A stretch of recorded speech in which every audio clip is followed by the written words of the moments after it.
오늘 용기 내어 사연 보내는 중호라고 합니다. 67살의 나이로 이런 이야기를 한다는 게 부끄럽지만 제 가슴이 너무 답답해서 어디든 털어놓고 싶었어요. 5년 전 아내가 세상을 떠난 후 저는 그냥 죽은 듯이 살았어요. 정년퇴직하고 혼자 큰 집에서 살다 보니 빈 벽에 대고 말하는 날도 있었죠. 집안일은 개판이었고 밥도 대충 컵라면으로 때우는 날이 많았어요. 그때 아들이 제안했어요. 아버지, 우리가 옆에 집 지어 살게요. 아버지 혼자 계시면 걱정돼서요. 처음엔 고마웠죠. 나중에 알고 보니 월세가 바뀌려는 수작이었지만요. 그래도 내 아들인데 뭐. 인부들이 집 짓는 동안 저는 아내의 유품을 정리했어요. 사진첩을 넘기다 아내가 웨딩드레스 입은 사진을 보는데 갑자기 뭔가 축축한 게 손등에 떨어졌어요. 울고 있었더라고요. 제가 이제 다 지나간 일인데 한 달 후 아들 부부가 이사 왔어요. 그날 처음 며느리 서연이 준비한 식사를 먹었는데 5년 만에 처음으로 제대로 된 집밥을 먹는 기분이었어요. 된장찌개 한 숟가락 떠먹는데 눈물이 핑 돌더라고요. 아버님, 맛있게 드세요. 앞으로 제가 매일 이렇게 챙겨드릴게요. 서연이의 목소리가 얼마나 다정했는지 몰라요. 31살의 꽃다운 나이에 얼굴도 예쁘고 마음씨도 고왔어요. 솔직히 처음엔 내 아들놈이 복도 더럽게 많네라는 생각만 했어요. 그런데 어느 날 밤 혼자 소주 한 잔 걸치고 비틀거리며 들어오는데 현관문 앞에 서연이가 서 있더라고요. 아버님, 걱정했어요. 전화도 안 받으시고 그 순간 술기운 때문인지 아내가 돌아간 후 처음으로 누군가 날 걱정해준다는 사실에 가슴이 먹먹해졌어요. 서연이가 부축해주는데 향수 냄새가 코끝을 스쳤어요. 살짝 달콤한 그런 향이요. 고마워, 서연아. 계단을 오르면서 그만 발을 헛디뎌 넘어질 뻔했는데 서연이가 날 잡으려다 같이 계단에 주저앉았어요. 그 바람에 서연이가 제 무릎 위에 앉게 됐고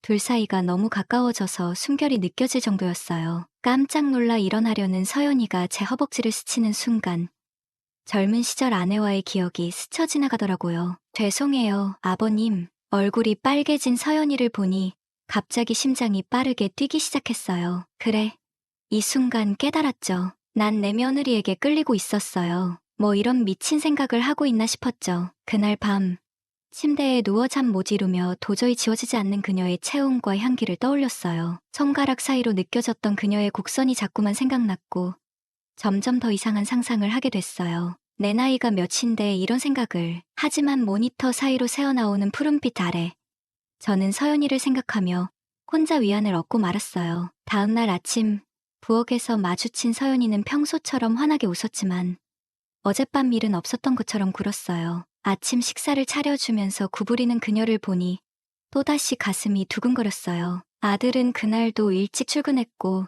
혼자 식사를 하는 저에게 서연이가 다가와 앉았어요. 아버님, 오늘 뭐 하실 거예요? 평범한 질문인데도 가슴이 쿵쾅거리며 뛰었어요. 문득 그녀의 결혼 반지가 없다는 걸 알아챘어요. 아내의 유품을 정리하려고 좀 도와줄래? 서연이는 잠시 망설이더니 고개를 끄덕였어요. 빛나는 미소를 지으며 우리는 다락방에 올라가 아내의 유품이 담긴 상자들을 하나씩 열었어요. 사진, 옷, 액세서리. 서연이는 아내의 드레스를 꺼내 몸에 대보았어요. 예쁘네요.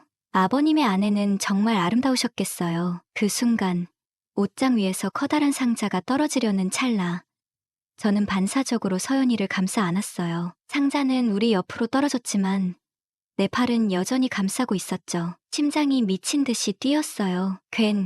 괜찮아요. 서연이의 작은 목소리가 귓가에 맴돌았어요. 하지만 우리 둘 다 그 자리에서 움직이지 않았죠. 제 손이 그녀의 뒤로 올라가 부드러운 머리카락을 만졌을 때 서연이는 몸을 떨었지만 저를 밀어내지 않았어요. 서연아, 이거 미친 짓인 거 알아. 제 입술이 그녀의 목에 닿았을 때 서연이는 작은 음소리를 냈어요. 그리고 갑자기 아래층에서 현관문 열리는 소리가 들렸어요. 여보, 여기 있어. 나 서류 놓고 왔어.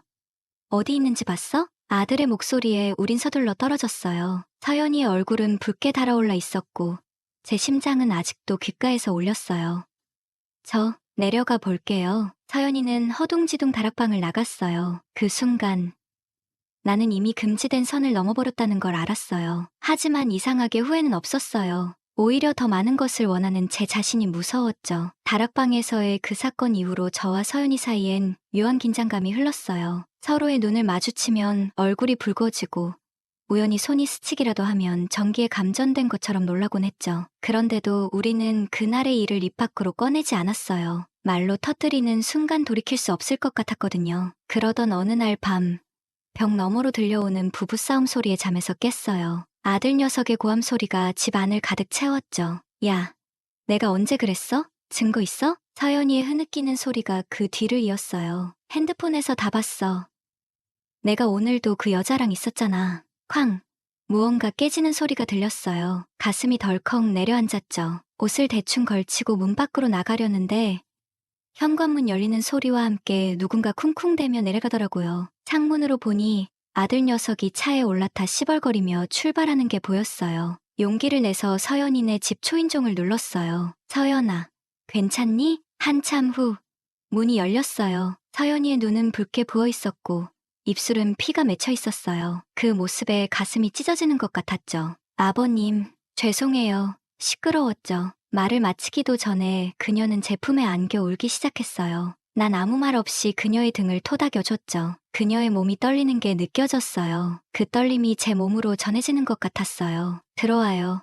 뜨거운 차라도 마시면서 얘기해요. 서연이의 집으로 들어가니 깨진 화병 조각들이 거실 바닥에 흩어져 있었어요. 급히 쓰레받기를 찾아 청소해 주었죠. 서연이는 앉아 멍하니 저를 바라보고 있었어요. 아들이 또 늦게 들어온 거야? 서연이가 고개를 끄덕였어요. 처음엔 사업 때문이라고 했는데 이젠 핑계도 안 돼요. 다른 여자가 있어요. 병원에서 만난 간호사. 말을 멈추고 서연이가 깊게 한숨을 내쉬었어요. 그 순간 제 가슴에서 뜨거운 분노가 솟구쳤어요. 내 아들인데도 그 녀석을 확 패주고 싶었죠. 내일 아침에 그 녀석한테 확실히 따져볼게. 서연이가 황급히 제 손을 잡았어요. 안 돼요.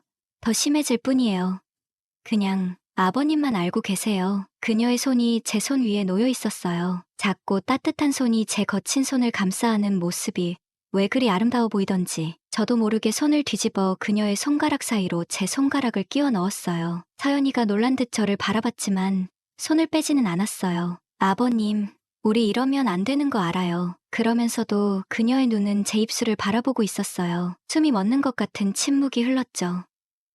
알아, 나도 알아. 그렇게 말하면서도 우린 서로에게 더 가까이 다가가고 있었어요. 그녀의 입술이 제 것에 닿았을 때 온 세상이 멈춘 것 같았어요. 짧지만 뜨거운 일이 끝나고 우린 서로를 바라보며 숨을 헐떡였죠. 미안해. 이건 잘못된 거야. 급히 일어나 돌아서려는데 서연이가 제 소매를 붙잡았어요. 가지 마세요. 오늘 밤 혼자 있기 싫어요. 그 말 한마디에 제 이성의 끈이 끊어졌어요. 다시 돌아서서 그녀를 끌어안았고 이번엔 더 깊고 열정적인 일을 나눴죠. 서연아, 이건 말하지 마세요. 그냥 지금만. 우리의 손길은 점점 대담해졌어요. 우리는 소파에서 시작해 그녀의 침실로 옮겨갔어요. 침실 문을 닫는 순간 나이도 관계도 죄책감도 모두 문 밖에 두고 왔죠. 오직 두 사람의 뜨거운 체온만이 방 안을 채웠어요. 둘이 하나가 되는 순간 서연이의 눈에서 눈물이 흘러내렸어요. 제 손가락으로 그 눈물을 닦아주었죠. 아파? 아니요. 그냥 행복해서. 그 말에 가슴이 뭉클해졌어요. 그날 밤 우리는 서로의 품에 안겨 잠들었어요. 아침이 오기 전에 제 방으로 돌아와야 한다는 생각을 하면서도 그녀의 따뜻한 체온에 취해 자리를 뜨지 못했죠. 아내의 사진이 걸린 거실을 통과할 때 죄책감이 밀려왔지만 묘하게도 후회는 없었어요. 다만 이게 단순한 육체적 위로였는지 아니면 더 깊은 감정인지 스스로에게 물었죠. 날이 밝고 아들이 귀가했을 때 우리는 아무 일도 없었던 것처럼 행동했어요. 하지만 식탁에서 서연이와 눈이 마주칠 때마다 지난밤의 기억이 생생하게 떠올라 가슴이 두근거렸어요. 그날부터 우리는 아들이 없는 시간을 틈타 서로의 품에 안겼어요. 죄책감은 있었지만 그보다 더 강한 감정이 우리를 이끌었죠. 그녀가 요리하는 뒤에서, 그녀가 설거지하는 모습을 뒤에서 바라보다 참지 못해 허리를. 아내의 기일이 다가왔어요. 서연이는 정성껏 제 사상을 준비했고 아들은 회사 일이 바빠서라는 핑계로 오지 않았죠. 제사를 지내는 내내 죄책감이 가슴을 짓눌렀어요. 아내의 영정 앞에서 며느리와 눈을 맞추는 게 너무 괴로웠죠. 제사가 끝나고 술에 취해 서연이에게 물었어요. 우리 이거 정말 괜찮은 거야? 서연이는 오랫동안 침묵하다 작은 목소리로 대답했어요. 저도 모르겠어요. 하지만 아버님이 옆에 있을 때만 행복해요. 그 말을 듣는 순간 제 심장이 터질 것 같았어요. 이건 단순한 위로나 욕망이 아니었어요. 우리는 정말로 서로에게 빠져들고 있었던 거죠. 하지만 의 비밀스러운 관계는 어느 화창한 봄날 갑자기 위기를 맞게 됐어요. 전혀 예상치 못한 순간에 그날은 평소와 같은 아침이었어요. 아들은 일찍 나가고 서연이는 꽃무늬 원피스를 입고 제 아침 식사를 준비하고 있었죠. 그녀가 냄비에 국을 끓이는 모습을 보며 뒤에서 살짝 안아주고 싶었어요. 하지만 그날따라 서연이의 얼굴이 창백했어요. 괜찮아? 얼굴이 안 좋아 보여. 괜찮아요. 아버님, 그냥 좀 피곤해서. 그녀가 식탁에 국을 놓으려다 갑자기 손에서 그릇을 떨어뜨렸어요. 뜨거운 국물이 바닥에 쏟아졌지만 그게 문제가 아니었어요. 서연이의 몸이 천천히 바닥으로 쓰러지기 시작했거든요. 서연아, 제가 그녀를 붙잡았지만 그녀의 눈은 이미 초점을 잃고 있었어요. 입에서는 하얀 거품이 나오고 온몸이 경련을 일으키는데 정말 공포스러웠어요. 정신없이 119에 전화했죠. 제 며느리가 갑자기 쓰러졌어요. 빨리 와주세요. 구급차를 기다리면서 그녀의 몸을 안고 있었는데 그녀의 체온이 점점 떨어지는 게 느껴졌어요. 원피스 아래로 느껴지는 그녀의 몸이 제 품에서 식어가는 기분이었어요. 공포로 손이 떨렸죠. 서연아, 정신 차려. 제발 정신 차려. 구급대원들이 도착했을 때 그들은 신속하게 상황을 파악했어요. 뇌졸중 증상이 의심됩니다. 빨리 병원으로 이송해야 합니다. 구급차 안에서 서연이의 손을 꼭 잡고 있었어요. 산소 마스크를 쓴 그녀의 창백한 얼굴이 제 눈에 각인됐죠. 이대로 잃을 수도 있다는 생각에 온몸이 떨렸어요. 병원에 도착해 응급실로 실려 들어가는 그녀를 바라보면서 아들에게 연락했어요. 전화가 5번 넘게 울렸는데도 받지 않더라고요. 결국 문자를 보냈죠. 서연이가 쓰러졌다. 지금 세브란스 응급실이다. 1시간이 지나도 아들은 오지 않았어요. 의사가 나와 검사 결과를 설명했는데 뇌졸중이 맞다고 하더군요. 조기 발견이 되어 생명에는 지장이 없지만 왼쪽 다리에 일시적인 마비가 올 수 있다고. 가족분이 병실 준비와 입원 수속을 밟아주셔야 합니다. 제가 아들 대신 모든 수속을 밟았어요. 그동안 서연이는 중환자실에 있었고 저는 병원 복도에서 초조하게 기다렸죠. 4시간이 지나서야 아들에게서 전화가 왔어요. 아버지, 어떻게 된 거예요? 음성에서 술 냄새가 나는 것 같았어요. 서연이가 생사의 갈림길에 있는데 술을 마시고 있었다니. 화가 치밀어 올랐지만 지금은 참아야 했어요. 서연이가 뇌졸중으로 쓰러졌어. 빨리 와. 지금 중요한 미팅 중이에요. 끝나면 갈게요. 뭐라고? 미팅? 자기 아내가 병원에 실려왔는데 무슨 미팅이 더 중요하다는 거야? 너 지금 뭐 하는 거야? 당장 와. 그의 대답은 더 충격적이었어요. 그냥 어머니처럼 될까봐 겁나서 그러는 거죠.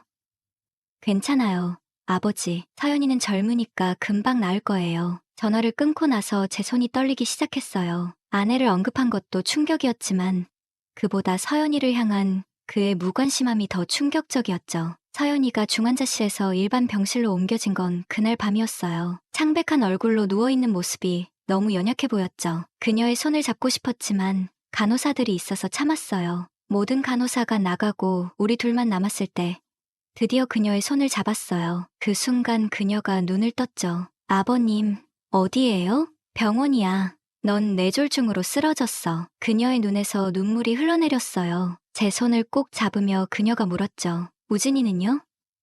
안 왔어요? 저는 대답하지 못했어요. 그녀는 이미 알고 있다는 듯 눈을 감았어요. 괜찮아요. 익숙해요. 그 말이 제 가슴을 찢어놓았어요. 제 며느리가, 제가 사랑하는 여자가 이렇게 아파하는데 내 아들이 그녀를 외면한다는 사실이 너무 괴로웠죠. 병실 문이 열리고 간호사가 들어왔어요. 보호자분, 연애 시간이 끝났습니다. 제가 이 환자의 시아버지인데 오늘 밤 함께 있어도 될까요? 간호사는 잠시 망설이다가 고개를 끄덕였어요. 저는 그날 밤 병실 의자에서 잠들었죠. 새벽녘, 무언가 제 손을 만지는 느낌에 잠에서 깼어요. 서연이가 깨어 있었고 제 손을 토닥이고 있었어요. 아버님, 고마워요. 그 순간 병실 문이 열렸어요. 아들이 들어왔죠. 놀랍게도 그의 옆에는 낯선 여자가 있었어요. 제 심장이 멈추는 것 같았죠. 아버지, 아직도 여기 계셨네요. 아들은 마치 아무 일도 없다는 듯 말했어요. 옆에 여자는 간호사 유니폼을 입고 있었고 낯빛이 창백했어요. 그녀의 명찰에는 김지영이라고 적혀 있었어요. 저는 즉시 알아차렸죠. 이 여자가 아들의 바람 상대였던 거예요. 서연이도 알아챘는지 눈물이 그녀의 뺨을 타고 흘러내렸어요. 하지만 그녀는 아무 말도 하지 않았죠. 그 순간 제 속에서 뭔가가 끊어졌어요. 내 아들이지만 더 이상 참을 수 없었죠. 너 지금 뭐 하는 짓이야? 아들은 당황한 기색 없이 대답했어요. 뭐가요? 그냥 친구 데려온 건데. 친구?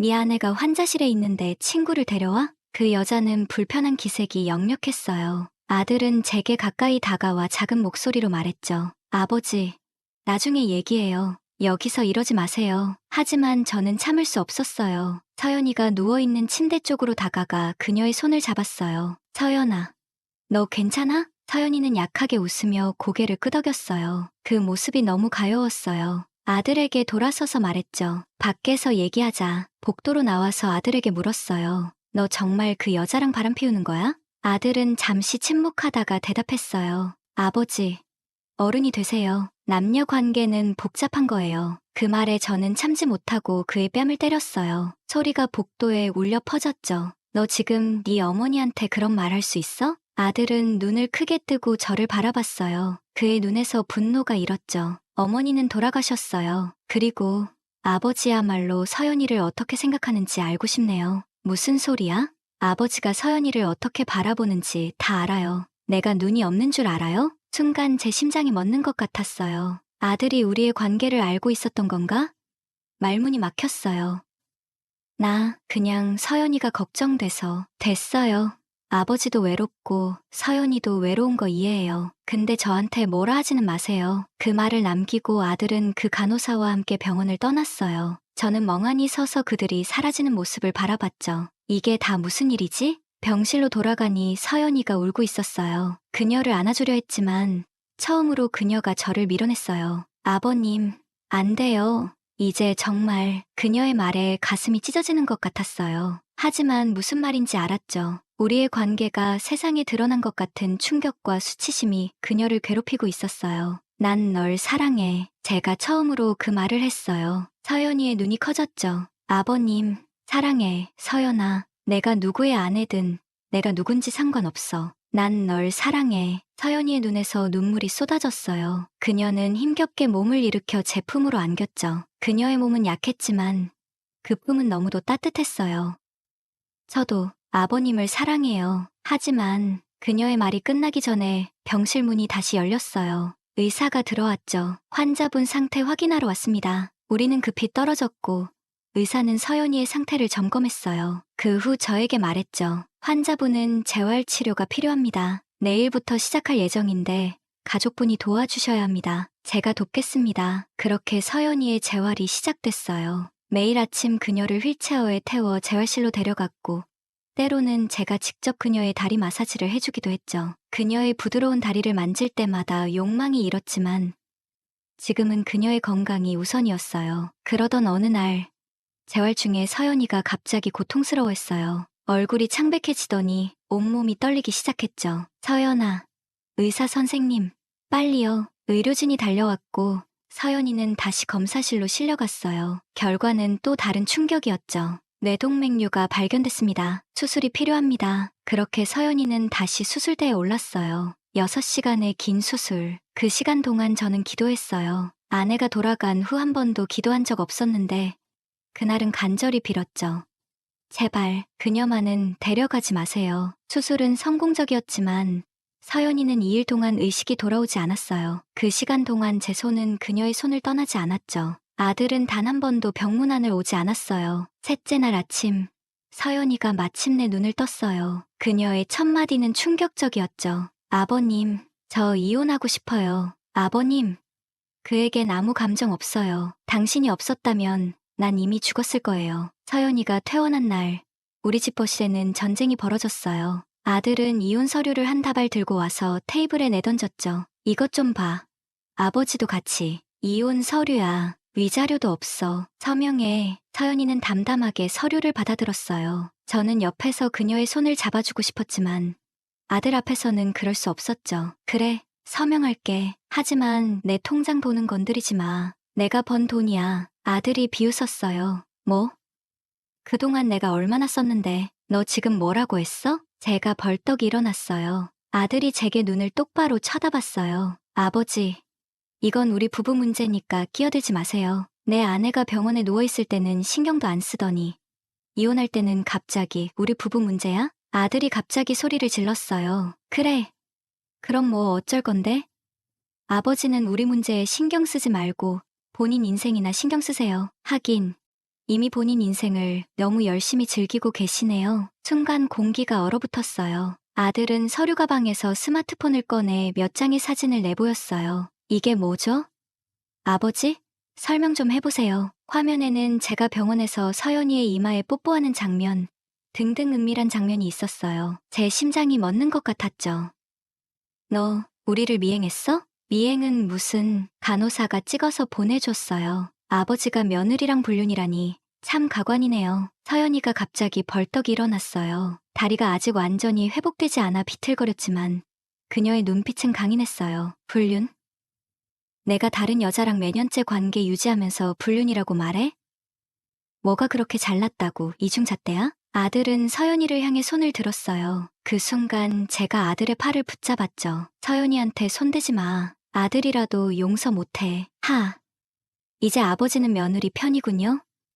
어머니 생각은 안 나나요? 그 말이 제 심장을 찔렀어요. 하지만 서연이가 내 앞으로 나섰어요. 시어머니는 훌륭한 분이셨어. 내가 감히 그분을 입에 담지 마. 나 역시 아버님과 이런 관계가 될 거라고 생각 못했어. 하지만 아버님은 나를 정말 사람으로 대해주는 유일한 사람이야. 너는 날 그저 살림하는 기계 정도로만 봤지. 아들이 차갑게 웃었어요. 역시 아버지처럼 위선자네. 뭐, 둘이 잘 살아봐. 근데 동네 사람들이 뭐라고 할지 궁금하네. 아들 와이프 뺏은 시아버지라고 할까? 제 손이 떨리기 시작했어요. 동네 소문이 두려운 게 아니라 서연이가 그런 소문으로 상처받을까봐 걱정됐죠. 이 바보 같은 놈아, 제가 말을 잇기도 전에 서연이가 이혼 서류에 서명했어요. 그리고 아들을 똑바로 쳐다보며 말했죠. 이제 됐지? 난 더 이상 내 아내가 아니야. 아버님과 나 사이는 내가 상관할 바 아니야. 아들은 서류를 낚아채더니 비웃으며 나갔어요. 현관문이 쾅 닫히는 소리가 집 안에 울려 퍼졌어요. 서연이와 저는 거실에 남겨졌어요. 그녀는 서 있다가 갑자기 다리에 힘이 풀린 듯 주저앉았어요. 저는 재빨리 그녀를 붙잡았죠. 서연아, 괜찮아? 아니요, 안 괜찮아요. 하지만 곧 괜찮아질 거예요. 그녀의 눈에서 눈물이 흘러내렸어요. 10년 결혼 생활이 끝난 거죠. 비록 불행한 결혼이었지만 그래도 긴 시간이었어요. 미안해, 서연아. 내가 이렇게 만들었어. 그녀가 갑자기 제 얼굴을 양손으로 감싸며 말했어요. 아니에요. 아버님은 내 인생의 구원자예요. 이혼은 내가 오래전부터 원했던 거예요. 용기가 없었을 뿐이죠. 우리는 서로를 바라봤어요. 이제 모든 장벽이 무너졌어요. 더 이상 시아버지와 며느리가 아니었어요. 그저 서로를 사랑하는 한 남자와 한 여자였죠. 이제 어떻게 할래? 제가 물었어요. 서연이는 잠시 생각하더니 대답했어요. 먼저 제대로 된 술 한 잔 마시고 싶어요. 그래서 그날 밤 우리는 제 집 테라스에서 전통주를 마셨어요. 봄바람이 부드럽게 불어오고 달빛이 그녀의 얼굴을 비추고 있었죠. 아내의 사진은 여전히 거실에 있어요. 서연이가 문득 말했어요. 저는 고개를 끄덕였죠. 항상 그 자리에 있을 거야. 좋아요. 저도 그래야 한다고 생각해요. 제가 아버님 아내를 대체하는 게 아니니까요. 그녀의 말에 가슴이 따뜻해졌어요. 그녀가 아내의 존재를 인정하고 함께 기억하고 싶어 한다는 것이 너무 고마웠죠. 술이 몇 잔 더 들어가자 서연이의 뺨이 붉게 물들었어요. 그녀가 제게 다가와 귓가에 속삭였죠. 아버님, 아니, 중호 씨, 이제 뭐라고 불러야 할지 모르겠네요. 그냥 편한 대로 불러. 그럼, 중호 씨, 내가 회복되면 같이 여행 가요. 우리만의 신혼여행 같은 거요. 그 말에 제 심장이 쿵쾅거렸어요. 서연이의 손을 잡고 입맞춤을 했죠. 어디든 너와 함께라면 좋아. 술 기운이 점점 오르며 우리는 대담해졌어요. 아직 다리가 완전히 회복되지 않았지만 그녀의 눈빛은 강렬함으로 가득했죠. 중호 씨, 나 이제 다른 사람의 아내가 아니에요. 여전히 나를 원해요? 더 원하지. 그녀의 입술을 향해 다가갔어요. 더 이상 죄책감도 두려움도 없었죠. 그저 순수한 사랑만이 있었어요. 서연이의 손이 제 셔츠 단추를 심장이 더 빠르게 뛰었죠. 여기서요? 테라스에서? 제가 놀라서 물었어요. 서연이는 장난스럽게 웃었어요. 왜요? 이제 우리는 자유로운 사람들이잖아요. 게다가 이런 짜릿함도 나쁘지 않잖아요? 그녀의 대담함에 놀랐지만 저도 모르게 미소가 지어졌어요. 달빛 아래 그녀의 모습은 너무도 아름다웠어요. 마치 여신 같았죠. 서연아, 너무 아름다워. 아, 중호 씨, 사랑해요. 그녀의 고백이 밤하늘에 울려 퍼지는 것 같았어요. 서로의 절정에 다다랐을 때 우리는 함께 별을 보는 것 같았죠. 아직 숨을 고르며 누워있는데 갑자기 머리 위로 무언가 떨어졌어요. 비였어요. 따뜻한 봄비가 우리의 몸을 적셨죠. 아, 비다. 서연이가 놀라서 소리쳤지만 이내 웃음이 터졌어요. 저도 함께 웃었죠. 옷을 급히 주워들고 집 안으로 뛰어들어갔어요. 거실에 도착했을 때 우리는 비에 흠뻑 젖어 있었어요. 이런, 감기 걸리겠어요. 서연이가 말했지만 웃음이 멈추지 않았어요. 갑자기 제 시선이 거실 벽에 걸린 아내의 사진에 닿았어요. 아내는 사진 속에서 미소 짓고 있었어요. 서연이도 그 시선을 따라가더니 그녀도 아내의 사진을 바라봤어요. 그리고 조용히 말했죠. 저 왔어요. 어머님, 앞으로 중호 씨 잘 챙기고 행복하게 해드릴게요. 지켜봐 주세요. 그 말에 제 눈에서 뜨거운 눈물이 흘러내렸어요. 서연이가 제 얼굴을 닦아주었죠. 울지 마요. 이제 우리는 행복할 거예요. 바로 그 순간 초인종이 울렸어요. 서로 당황한 눈빛을 교환한 후 옷을 대충 껴입었어요. 누구지? 설마 아들이? 문을 열자 동네 이웃 할머니가 서 계셨어요. 아이고, 중호 씨, 혹시 내일 마살 나가는 길에 우리 손주 학원비 좀 전해줄 수 있어요? 할머니의 시선이 우리의 젖은 머리와 대충 걸친 옷에 머물렀어요. 그리고 서연이를 바라보며 물었죠. 아이고, 내가 눈이 침침해서 이 아가씨는 누구세요? 순간 머릿속이 하얘졌어요. 뭐라고 소개해야 할지. 그때 서연이가 앞으로 나섰어요. 안녕하세요, 할머니. 저는 서연이에요. 중호 씨, 여자친구예요. 할머니의 눈이 동그래졌어요. 아이고, 중호 씨가 여자친구를 만들었구먼. 잘 됐네. 잘 됐어. 혼자 살면 얼마나 외롭겠어. 아가씨, 우리 중호 씨 잘 부탁해요. 할머니가 환하게 웃으며 말했어요. 서연이도 웃으며 고개를 끄덕였죠. 네. 할머니, 제가 평생 챙겨드릴게요. 할머니가 돌아가신 후 우리는 서로를 쳐다보고 크게 웃음을 터뜨렸어요. 처음으로 다른 사람에게 우리를 인정받은 순간이었죠. 그날 밤, 우리는 같은 침대에서 서로 껴안고 잠들었어요. 더 이상 숨길 필요도, 새벽에 헤어질 필요도 없었죠. 이제 우리는 정식으로 한 커플이었어요. 다음 날 아침, 서연이는 아직 자고 있었어요. 조용히 일어나 부엌에 갔어요. 아침 식사를 준비하고 싶었거든요. 서연이가 항상 저를 위해 해온 일을 이제는 제가 그녀를 위해 하고 싶었어요. 냉장고를 뒤지는데 갑자기 휴대폰이 울렸어요. 아들이었어요. 아버지, 얘기 좀 해요. 아들과의 관계를 완전히 끊고 싶지는 않았어요. 어쨌든 내 아들이니까요. 그래. 언제 만날까? 오늘 점심에 근처 식당에서 봐요. 식당에 도착하자 아들이 이미 와 있었어요. 표정이 무거웠죠. 아버지, 어제는 제가 좀 심했어요. 미안해요. 의외의 사과에 놀랐어요. 괜찮아.